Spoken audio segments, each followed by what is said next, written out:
Today I'll be showing you guys how to access your secret service menu on your Sony Bravia XR televisions. I tried this on the Sony A80J that I have right here in front of me, and you can try it on the Sony A90J, X950J, X90J, and even maybe some older televisions. I've tried this on my Sony A8J, so that didn't work, so maybe something from like 2019 obviously might be a bit of a challenge. But either way, try this out and see what happens. Okay, so first thing you want to do is you want to make sure your TV is turned off.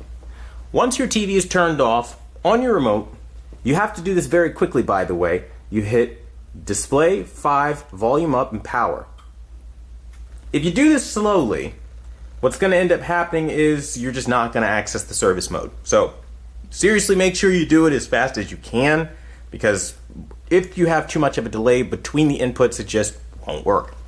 Okay, so and things like model information, that's where you're going to find your serial number. It's pretty much a very clear-cut and dry kind of thing.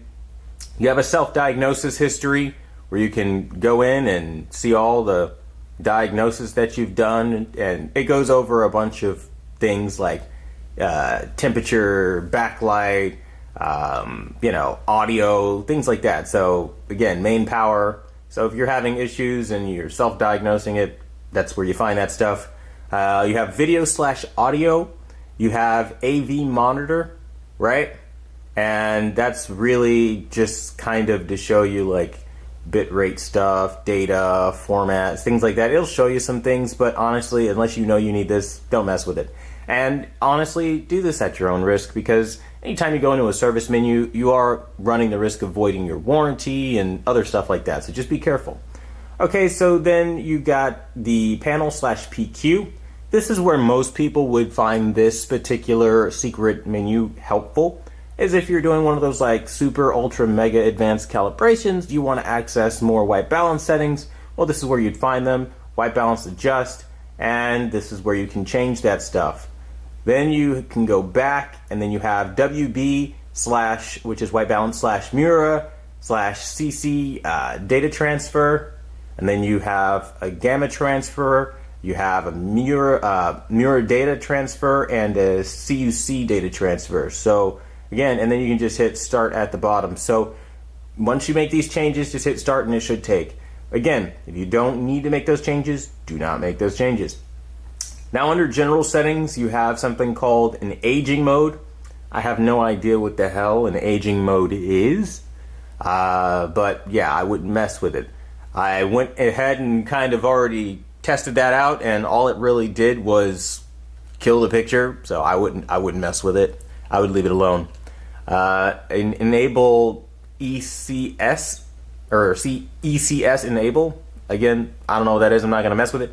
SCART RGB. I guess that's verification. It's done automatically, so you don't really have to do anything.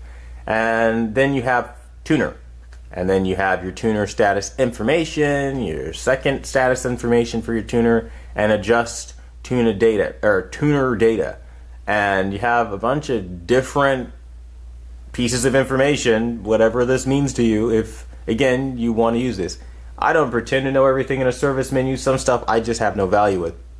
Now, the Wi-Fi settings here, you can go under Wi-Fi /Bluetooth, and it'll say Wi-Fi ping, and it'll ask you to input your IP address, and you can test your Wi-Fi ping.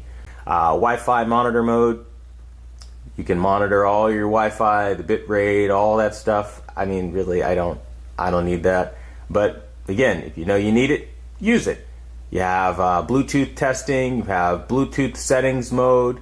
Again, Bluetooth debugging. There's a lot of stuff here for, again, the ultra advanced users. So also be careful when you're backing out of menus, because as you see, I literally just canceled the whole thing. So you end up having to turn off the TV and then put the code all over again, which is display 5 power up, and then you turn on the television. And yes, you do have to input it as fast as I literally just said it. Otherwise, sometimes it literally just doesn't work.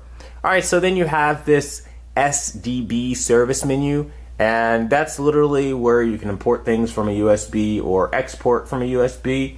And I mean, honestly speaking, I don't need any of that stuff. But you guys, the big thing that you should know here is just go under panel/PQ, and that's where you find the white balance adjustment stuff. I want to thank you guys so much for watching the #1 brand in honesty, and until the next video, I'll see you guys later.